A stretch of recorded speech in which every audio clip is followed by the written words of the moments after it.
Salmos 8, versículo 1. Damos gloria a Dios por su palabra. Ahí disculpe, se me oye un poco toser, pero no estoy mal, no estoy enfermo, es irritación de la garganta. Ayer me tocó dar un seminario casi de 6 horas y por lo tanto, pues, ya cuando tiene tiempo sin hacerlo, como que y luego el cambio de clima, ¿no? Por lo tanto, porque hoy día ya donde quiera que andamos oímos estornudar o toser, ¿qué hacemos? No se para. Yo me asusto y digo, ok, vamos para el otro lado, ¿no? La palabra de Dios nos dice en el Salmos 8, versículo 1: Oh Jehová, Señor nuestro, cuán glorioso es tu nombre en toda la tierra. ¿Lo lee conmigo una vez más, por favor? Oh Jehová, Señor nuestro, cuán glorioso es tu nombre en toda la tierra. Padre, gracias por tu palabra. Gracias por el privilegio, habla en nuestras vidas. Espíritu Santo, en el nombre de Cristo Jesús oramos. Amén. Puede tomar su asiento. La semana pasada comenzamos el tema, hace 2 semanas, la majestad de Dios. Hoy vamos a seguir en ello, esta sería la tercera parte, y vamos a estar considerando 3 características sumamente importantes. En sí, todo el tema, estamos hablando de 10 características.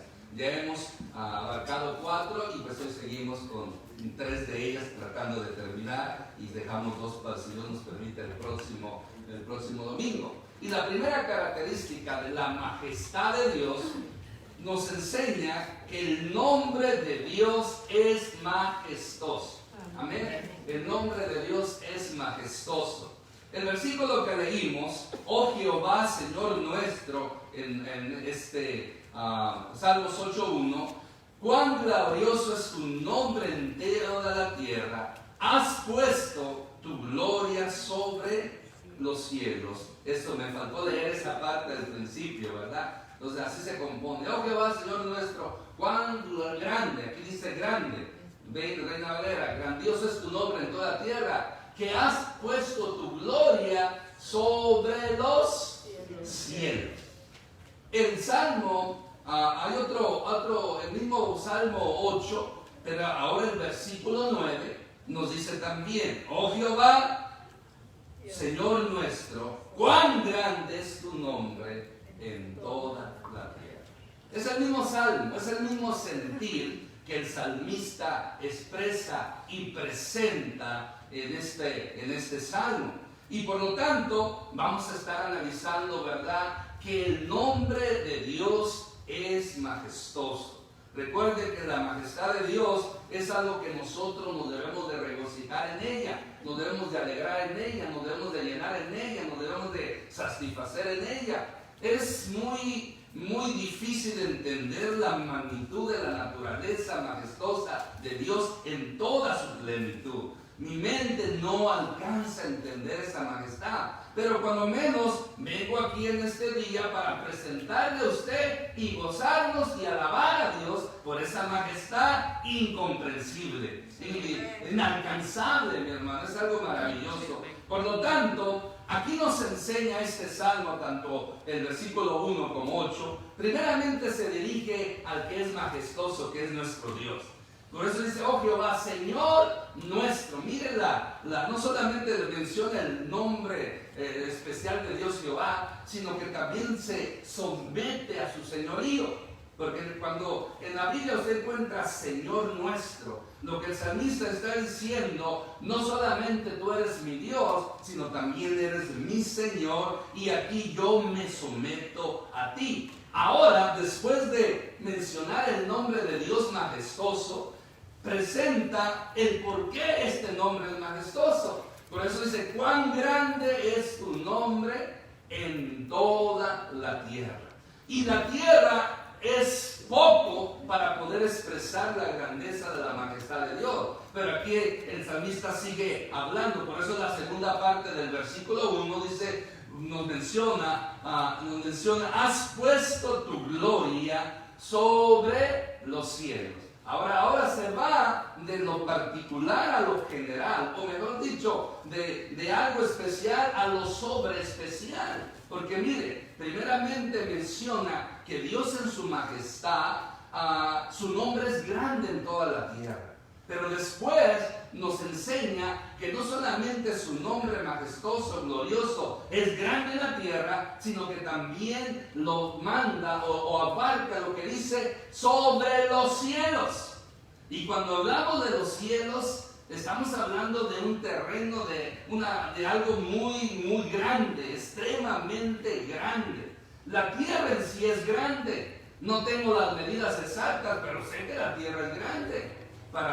Es algo que cuántos billones de personas vivimos en ella, o sea, billones, trillones de personas vivimos en ella. Por lo tanto, es grande. Ya ve, cuando usted viaja de aquí de California, vamos a ir al Paso, Texas, sin parar 10 horas. Si va para el norte, donde quiera que va, de Washington. Yo cuando la primera vez vine de Wapato, Washington, aquí a Los Ángeles, al este de Los Ángeles, duré 20 horas. Sin parar. Bueno, vino otro joven conmigo y manejamos 12 y 8 y llegamos. Mano Carlos sabe las distancias que toma de aquí hasta Nueva York. Es grande. O sea, son miles y miles de millas. La tierra es grande. Pues nos dice que la tierra en su grandeza presenta el glorioso nombre de Dios. Pero si no fuera suficiente, el nombre de Dios es glorioso, majestuoso en todos los cielos. Amén. En el cielo que nosotros miramos, que viene siendo el atmosférico, donde vemos el cielo azul de día, donde las aves, donde los aviones remontan su vuelo. Ya el cielo, el segundo cielo, es el astronómico, donde están los planetas, donde están las galaxias. Y ese es un inmensa espacio que no tiene fin. No se sabe cuántos cientos de galaxias hay. Si solamente nuestra galaxia es grande, imagínense todas las demás galaxias. Pues en todas esas galaxias, haya o no haya vida, la majestad, el nombre de Dios es majestuoso. Amén. Y qué mejor que el último cielo, que la Biblia lo llama el tercer cielo, donde está la majestad sentado en su trono. Yo no me puedo imaginar qué grande es esa experiencia para los que ya están ante la presencia de la majestad de Dios en el tercer cielo. Porque son millares de ángeles que lo están alabando y adorando, millares de almas que están allá también haciendo lo mismo. A veces la Biblia nos expresa en cierta manera cómo es el cielo: calles de oro, mares de cristal, y una belleza en nuestra mente que aún no alcanza a comprender. Pero déjeme decirle, el cielo es más bello de lo que la Biblia lo describe. ¿Y sabe por qué? Porque la Biblia describe el cielo usando ejemplos materiales humanos, pero como en el cielo lo que está, los materiales, son divinos, son sobrenaturales, no se pueden entender en el lenguaje divino. Por lo tanto, el escritor, el Espíritu Santo, hace que Juan use lo bello de los materiales que nosotros tenemos aquí para darnos una idea de cómo es el cielo. Pero el cielo es más bello que calles de oro, más bello que mares de cristal, más bello que esas piedras preciosas. Hermano, el asunto no es tanto el material lo que hace bello el cielo. ¿Sabe qué es lo que hace bello el cielo? La majestad de Dios. Amén. La presencia de Dios. Amén. Yo digo, Señor, con estar contigo por la eternidad, no importa dónde. No más que yo esté con Dios por la eternidad, en su gloria, eso es lo que cuenta. Amén. Amén. Por lo tanto, aquí nos presenta que la majestad, el nombre de Dios es majestuoso sobre todo el universo. Amén. Qué hermoso, ¿verdad? Que este es el Dios majestuoso que nosotros predicamos. Es el Dios majestuoso que nosotros alabamos y adoramos. Amén. Amén. Amén. En Filipenses capítulo 2, versículo 9 al 11, nos presenta también el nombre glorioso, majestuoso, pero ahora de nuestro Señor Jesucristo. Dice así: por lo cual Dios también lo exaltó hasta lo sumo y le dio un nombre que es sobre todo nombre. Versículo 10.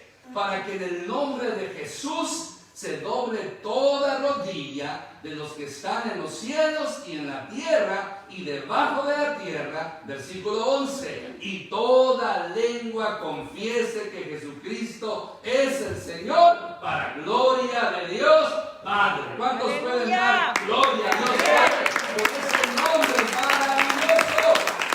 Vamos a analizar esta expresión, esta declaración que hace Pablo a los filipenses. Mire, primeramente en el versículo 9, por lo cual Dios lo exaltó, ¿hasta dónde?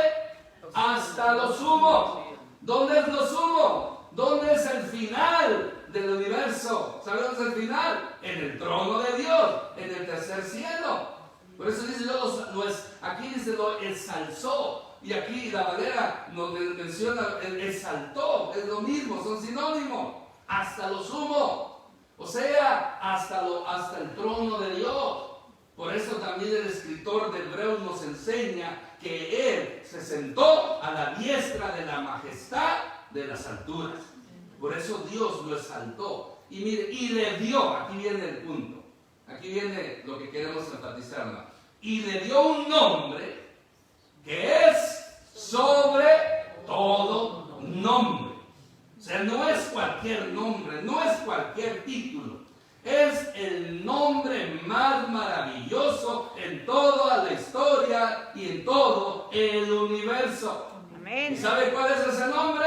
Jesús. Amén. O Jesucristo, o Cristo Jesús, como usted quiera ya mencionarle, porque esos son los nombres que se le dan a nuestro Señor Jesús. El nombre Jesús dado por el ángel que representa su humanidad y Cristo que representa su divinidad, y por lo tanto Pablo y otros escritores lo unen como Jesucristo. Ese es el nombre sobre todo nombre. ¿Qué significa Jesucristo? El Dios hombre o el hombre Dios, como usted quiera mencionarle, que representa su humanidad, representa su divinidad, y por lo que Él hizo en la cruz del Calvario, morir por nuestros pecados, resucitar con poder, se sentó a la diestra de Dios Padre, y por ese sacrificio Dios lo levantó, lo sentó a su diestra y le dio un nombre sobre todo nombre en todo el universo. Amén. Por eso el nombre de Jesús no debe ser considerado a la ligera.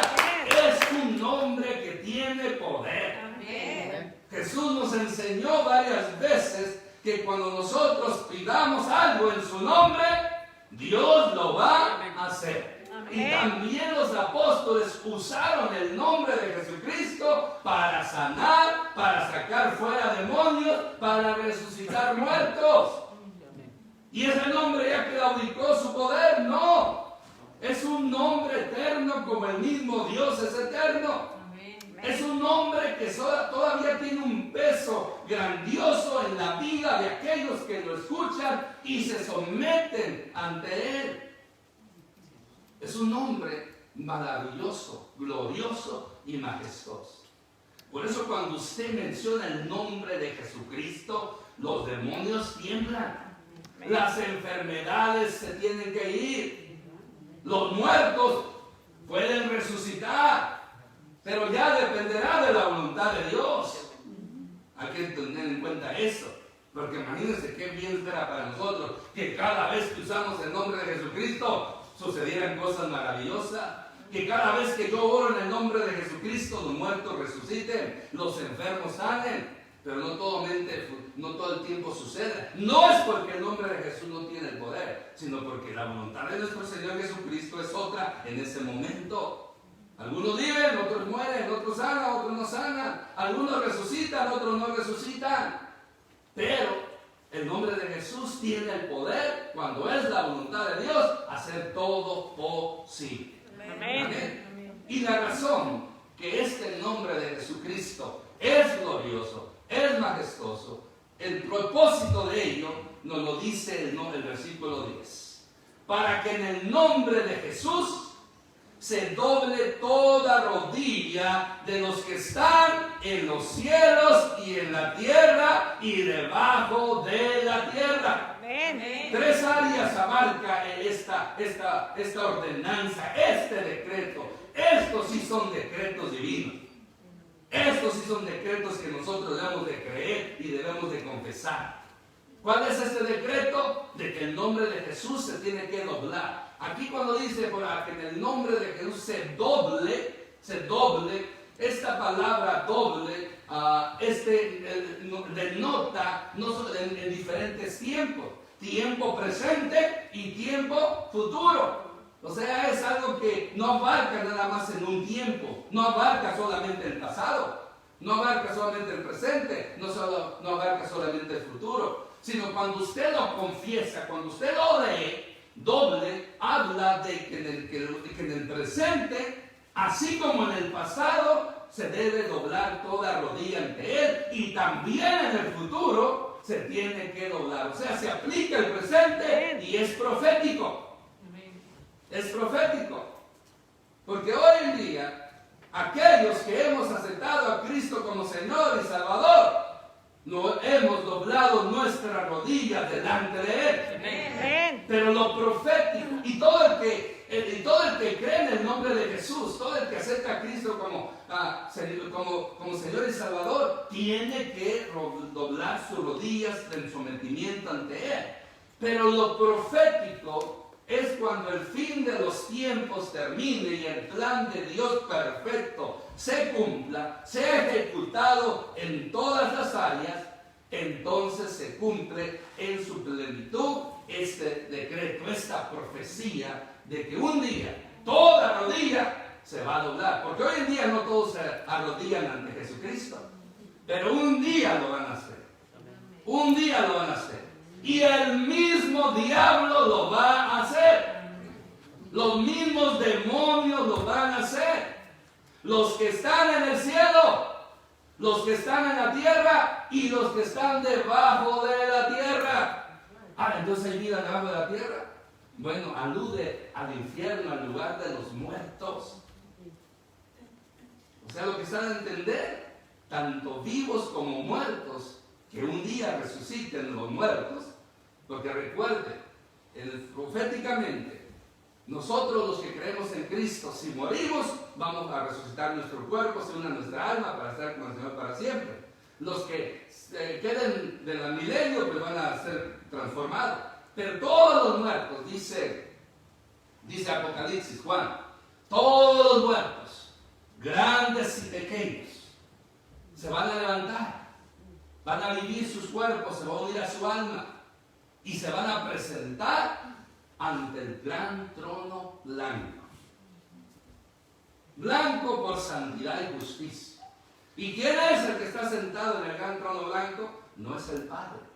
Es este nombre maravilloso, esta persona maravillosa, nuestro Señor Jesucristo. Y Él va a juzgar a vivos como muertos. Él va a estar sentado en el trono para juzgar. Y todos esos, desde el pecador llamado Caín, el primer pecador llamado Caín.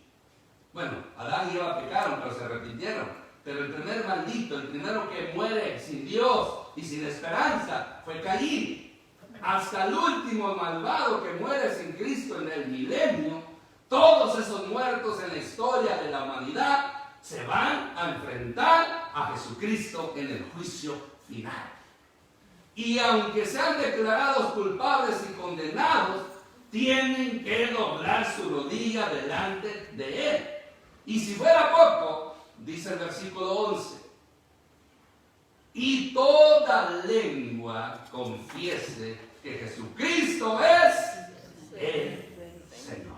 Aleluya. El Señor. ¿Cuántos han confesado que Jesucristo es el Señor? Amén. Amén. Podemos confesarlo. Jesucristo es el Señor. Amén. Pero digámoslo mejor. Jesucristo es mi Señor. Amén. Ahora yo me someto a Él. Amén. Por lo tanto, esto también denota presente como futuro. Para ser salvos, el ser humano tiene que confesar a Jesucristo como Señor.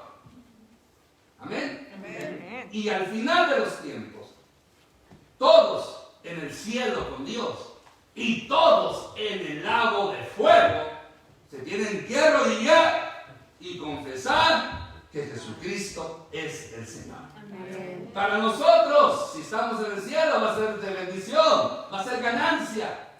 Y los que salen en el lago de fuego, aunque lo confiesen, ya va a ser tarde, porque pudieron haberlo hecho cuando estaban en vida y no lo hicieron. Por eso el apóstol Pablo le dice, cuando escribe la segunda carta a los Corintios, capítulo 6, versículo 2, menciona y les dice que hoy es el día de salvación. Por eso, mi hermano, mi hermana, jóvenes, tarde que temprano ustedes tienen que decidir y aceptar a Cristo como Señor y Salvador. Muchos de los jóvenes aquí presentes han nacido en una cuna cristiana, han nacido en el Evangelio, pero el Evangelio tiene que nacer en ella. La salvación es individual. La salvación es individual. Yo debo cuidar mi salvación. Mi esposa tiene que cuidar su salvación. Mis hijos tienen que aceptar a Cristo y también cuidar su salvación. La salvación no es algo que se hereda porque el Padre es salvo y ya todos son salvos. No. Cada quien tiene que dar cuentas a Dios por sí mismo. Por eso, desde un día. Y qué hermoso será si lo hacemos hoy en día. Nos arrodillamos ante el nombre de Jesús, ante la persona de Jesús y lo confesamos con Señor. Eso nos garantiza el cielo. Pero qué triste será para aquellos que aunque estén en el lago de fuego, van a el mismo Satanás. ¿Y qué espectáculo va a ser este, hermano? Cuando Satanás se arrodilla y diga que Jesucristo es Señor. ¿Lo veremos? No sé. ¿Pero sí le gustaría verlo? Bueno, yo creo que si está en el lago de fuego la persona con Satanás sí lo va a ver. Pero nosotros lo queremos ver desde el cielo, desde arriba. Así imaginamos, desde arriba. Ver ese espectáculo. Que Dios muestre cuando ese malvado, esa serpiente antigua, ese inicuo, ese como quiera usted llamarlo, lo peor, se arrodille y confiese que Jesucristo es el Señor. Amén. Y sufrirá por la eternidad en el lago de fuego. Por eso es maravilloso el nombre de Jesús. Amén. Amén. Y mire, y nosotros a través de ese nombre tenemos el poder para hacer cosas maravillosas. En mi nombre, dice el Señor Jesucristo. Todas las cosas que yo hago, ustedes en mi nombre, da a entender, harán lo doble. ¡Wow! Doble que Él. Y se cumplió en los apóstoles. Los apóstoles hicieron muchos milagros. Se cree que más que el Señor, es más que no están registrados. ¿Por qué? Porque Jesús lo prometió y así fue. Por eso, hermanos, hermanas, tenemos un nombre maravilloso y majestuoso. Amén. Séptima característica o segunda del coro. La voz de Dios es majestuosa. Salmos 29, versículos 4 y 5 nos dice lo siguiente. Voz de Jehová con potencia, voz de Jehová con gloria, voz de Jehová que quebranta los cedros, quebrantó Jehová los cedros de Líbano. Haciendo mención primero al versículo 5 antes del 4, se puede ver cómo el salmista presenta el poder de la voz de Dios. Que cuando Dios habla, aquí lo menciona, ¿qué sucede? Los cedros es un árbol muy fuerte, ancho, fuerte y grande. Muy difícil de que los vientos casi no lo derriban. Pero dice que la voz de Dios, cuando es oída por los cedros, ¿qué les sucede? Los quebrantan. Se puede imaginar, explotan a la voz de Dios. También hay otras partes en la Biblia que nos dice que cuando Dios hablaba, la tierra temblaba. Cuando Dios se ascendió en el monte Sinaí a hablar con Moisés y que el pueblo escuchaba, el pueblo se atemorizó porque no tenían miedo que la voz de Dios los matara. Por eso le dicen a Moisés, mejor ve tú y habla con él. Nosotros no, que tenemos miedo a esa voz potente. Habla tú con él. Y después tú nos dices lo que él te dijo. Porque dice, como dice el canto, ese monte temblaba porque Dios estaba ahí. Truenos y relámpagos y la voz de Dios. Solo Moisés ha sido el único que ha soportado por mucho tiempo esa voz majestuosa. ¿Cuántas veces estuvo con él? 40 días y 40 noches. Y parece que fueron 2 veces. Porque una de ellas fue, estuvo, vino, quebró las tablas de los 10 mandamientos, ¿se acuerdan? Y después dice Dios, y esa, la primera, Dios les escribió con su dedo. La segunda, le dijo, tú consigue piedras como las que yo te... O sea, Dios mismo arrancó del monte, desciñó, taló esa piedra y le puso como tablas. Y ahí mismo su dedo escribió los 10 mandamientos. Ahora le dice, ahora tú haz unas como las que yo hice. Y tú vas a escribirlo. Y estuvo otra vez ante la presencia de Dios, oyendo su voz día y noche por 40 días. ¿Puede imaginarse? En una ocasión, cuando Jesús sale del agua, dice la Escritura que se oyó una voz del cielo que decía, este es mi Hijo amado, en quien tengo complacencia. Y la gente se asustaba, oía una voz. Y eso que nomás era despacito.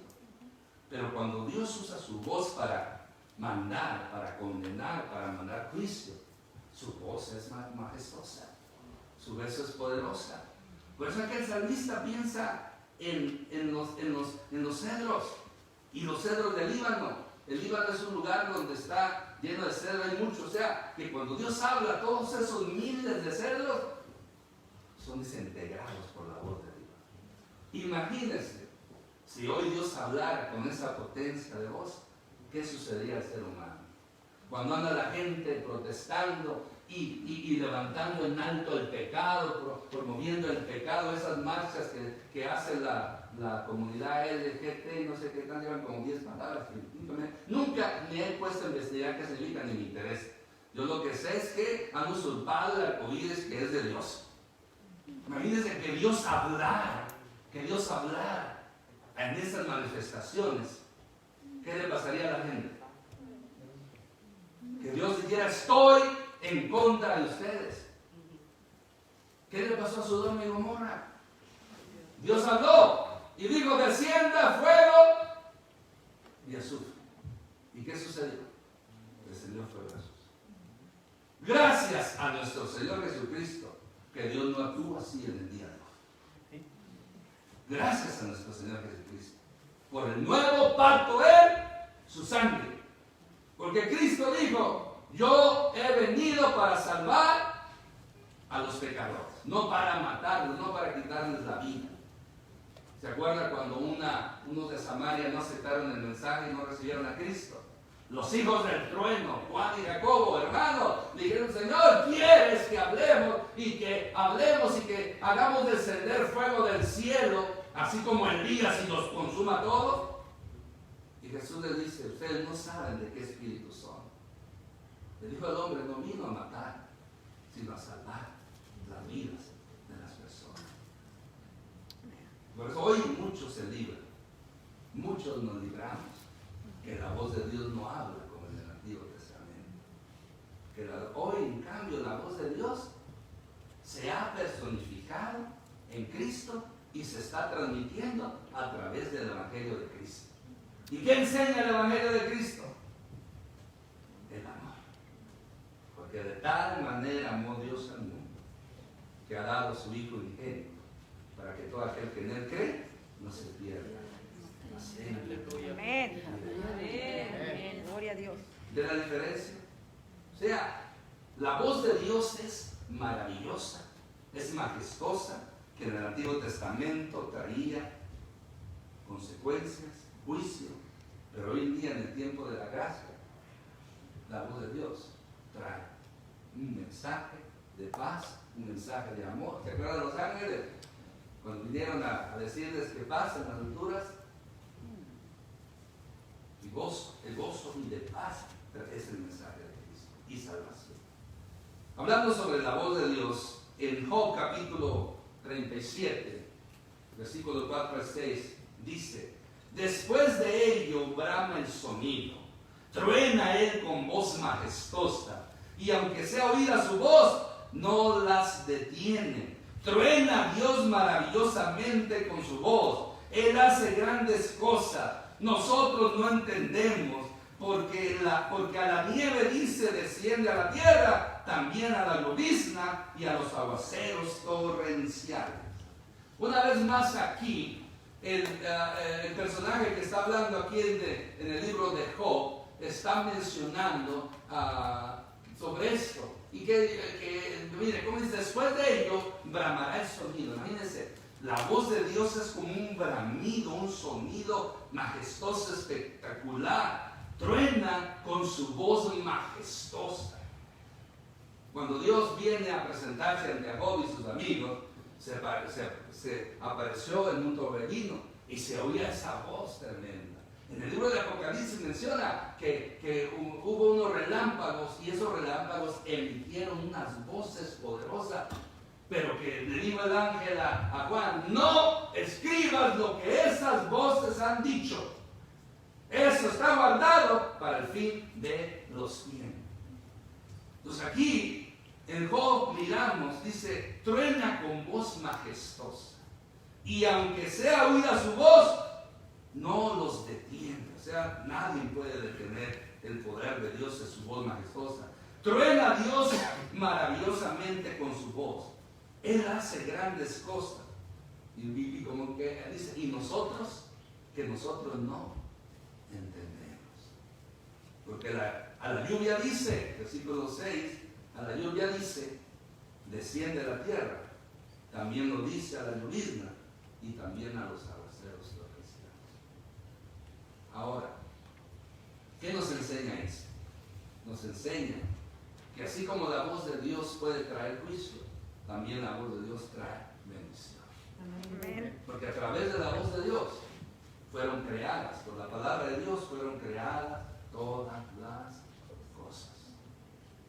Fueron creadas. La lluvia desciende gracias al mandato de Dios.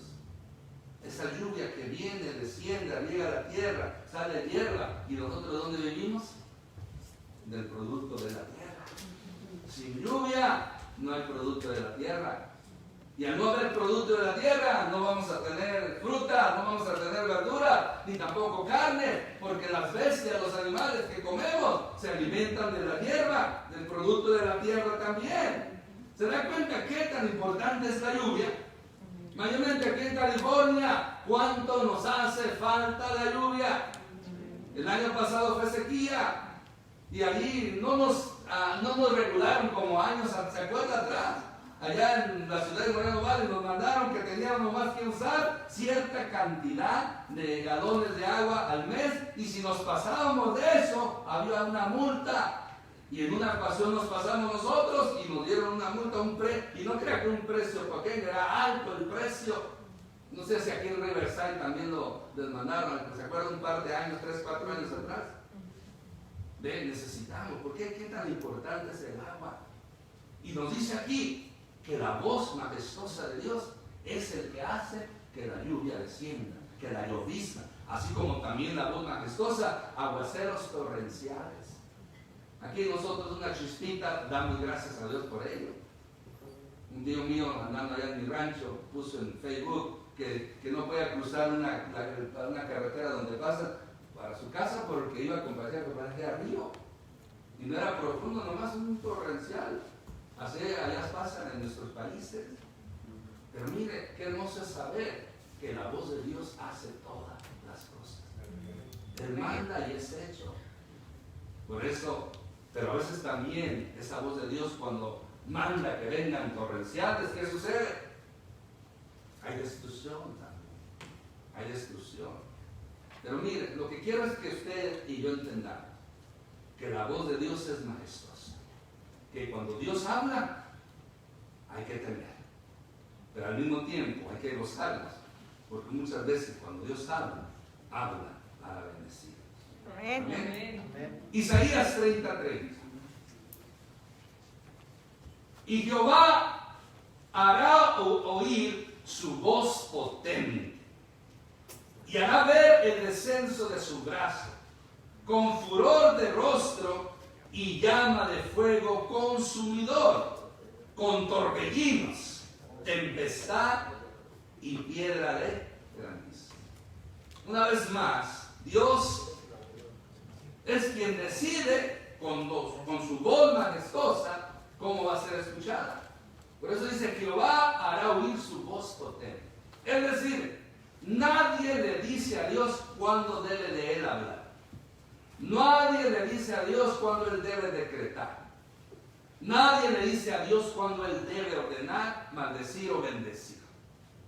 El único que tiene la autoridad de decretar, de bendecir o maldecir es Dios. Nadie más. Los seres humanos no tenemos esa autoridad de maldecir.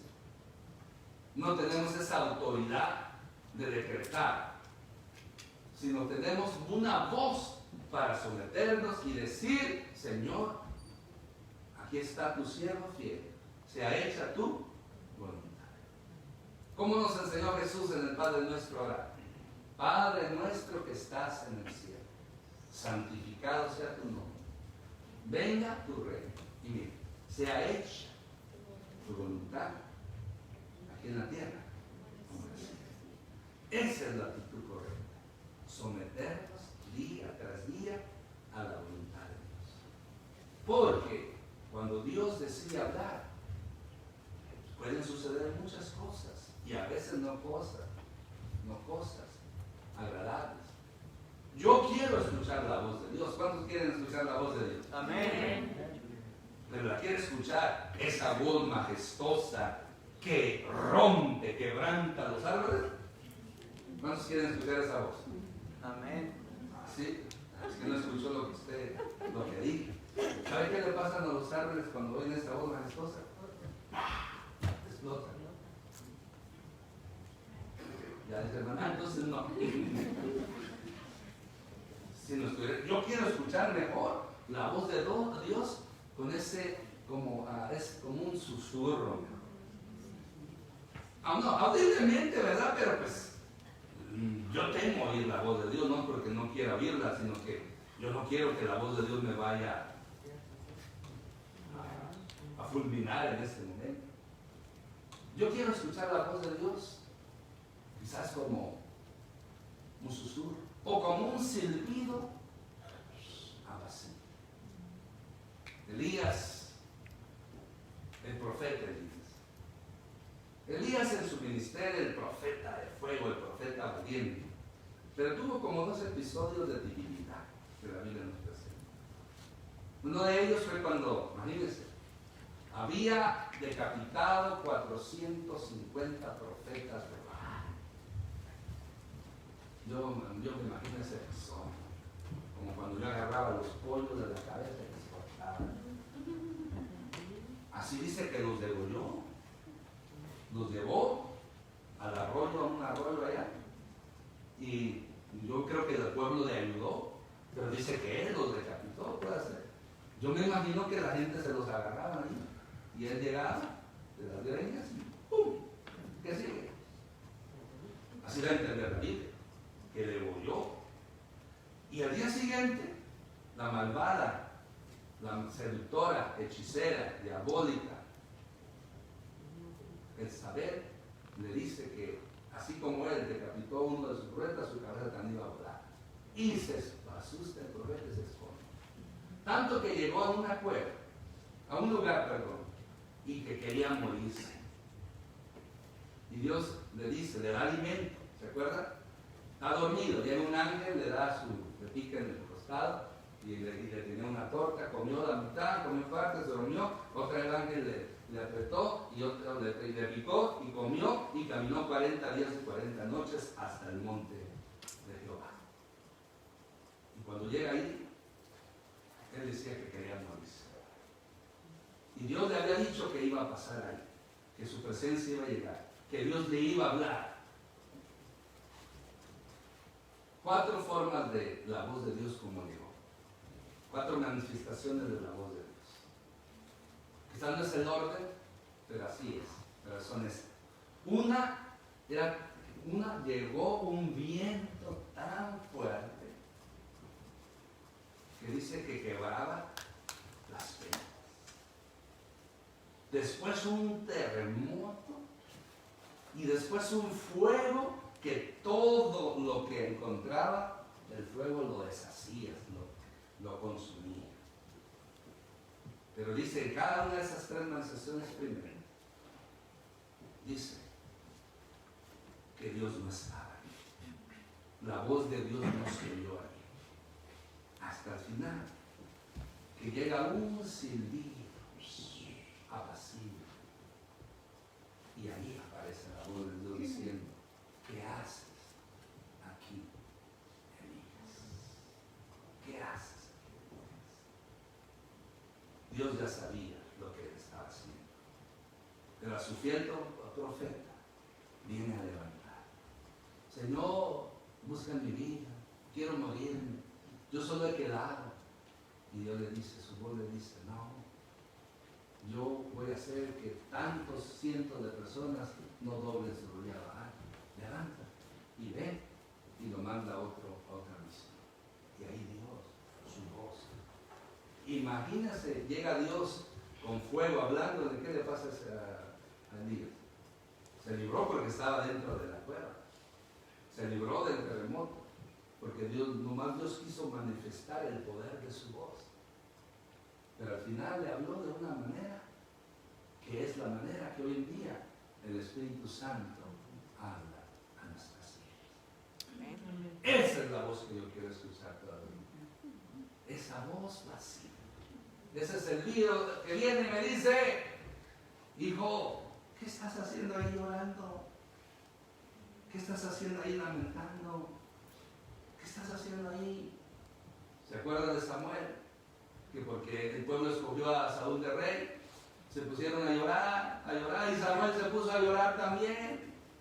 Y Dios le dice, viene Dios y le habla, le dice, ¿por qué lloras? No es a ti el que despreciaron, a mí fue el que me despreciaron. Por eso, mi hermano, aplicando esto que he hablado del nombre de Cristo, en el nombre poderoso de nuestro Señor Jesucristo, podemos ver la gloria de Dios. Y la voz de Dios, cuando la necesitamos, siempre va a estar allí presente. Quizás no audiblemente, pero quizás a través del Espíritu Santo que habla en nuestra mente y habla en nuestro corazón. Por eso en este momento yo le digo, Dios le dice a usted, la voz poderosa, majestuosa de Dios le dice a usted, ¿por qué lloras? ¿Por qué lamentas? ¿Por qué te desanimas? ¿Por qué te paras? ¿Por qué no avanzas? La voz de Dios quiere en este momento traer refrigerio, sanidad, poder a la vida suya y a la vida mía. ¿Y sabe por qué? Porque nosotros vamos a invocar el nombre de Cristo. Amén. Y ese nombre que es maravilloso, Señor, le dice aquel, Señor, ten misericordia de mí. ¿Cuántos no pidieron misericordia de él? Pero el episodio que me gusta, cuando claman al nombre de Jesús majestuoso, es aquel leproso, Señor, se arrodilla, se postra ante él y le dice, Señor, si tú quieres, puedes limpiar. Y la voz maravillosa de nuestro Señor Jesús Cristo majestuosa le dijo, quiero ser limpio. Quiero ser limpio. Hoy hay que pedir a Dios que su voz nos hable, que hable en nuestra vida y decirle al Señor Jesucristo, si tú quieres, haz la obra en mí. No podemos mandarle a Dios, no podemos demandarle ni reclamarle a Dios, sino ser humildes, humillarnos ante la voz poderosa de Dios, ante el nombre poderoso de Dios, majestuoso, y decirle, si tú quieres, sana. Si tú quieres, liberta. Si tú quieres, bendice. Si tú quieres, haz esto. Si tú quieres, haz aquello. y podamos escuchar esa voz majestuosa. Yo quiero. Recibe lo que estás pidiendo. Amén. Amén.